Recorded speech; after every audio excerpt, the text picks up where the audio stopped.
What's up guys, welcome back to our channel. In today's video, we're going to be talking about cities and urban land use patterns and processes. Let's get into it.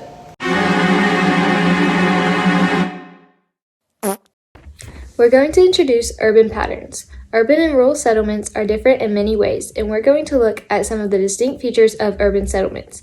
These include central city, urban area, and metropolitan area.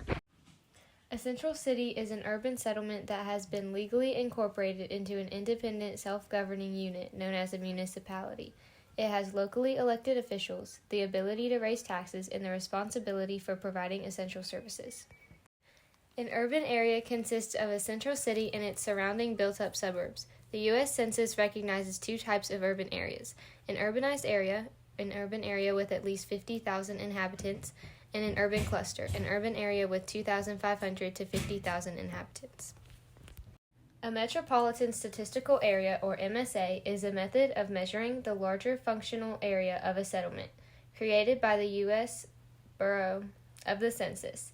An MSA includes the following: an urbanized area, a county within which the city is located, and the adjacent counties with high population density and a large percentage of residents working in the central city's county.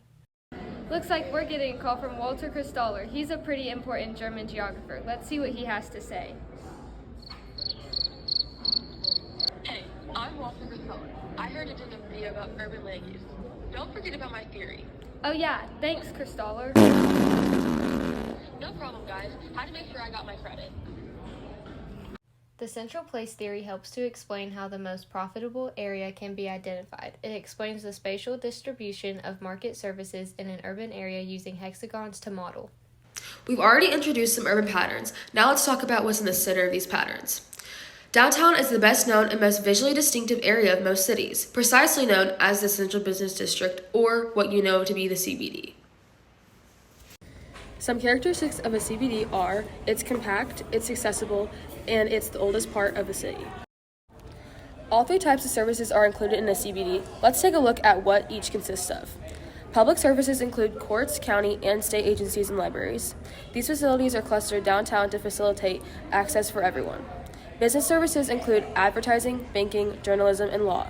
These depend on proximity to colleagues. Consumer services include retailers with high threshold, those with high range, and retailers serving CBD workers. These require accessibility to everyone. A CBD's accessibility produces extreme competition for the limited land. As a result, land values become extremely high, and because of this, space below the ground and towards the sky are often used. The underground CBD includes things like garages, loading docks, water pipes, and sewer services, also subways. Upward land use is utilized by building skyscrapers, which are both functional and symbolic for a city. Geographers have developed three different models to explain the spatial distribution of people and services in the CBD. The first model is the concentric zone model. This demonstrates that a city grows outward from a central area in a series of concentric rings. The sector model demonstrates that a city develops in a series of sectors. The multiple nuclei model demonstrates that a city is a complex structure that includes more than one center around which activity occurs, called nodes. Some nodes are located on the outside of urban areas. These are called edge cities. These models help explain why certain people live in certain places. The study of where people live within an urban area is known as social area analysis.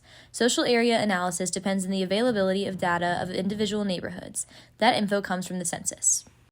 Urban areas in the U.S. are divided into census tracts that each contain about 5,000 residents and correspond with neighborhood boundaries. So we've talked about patterns and models and services, but we haven't applied these things to real-world urban areas.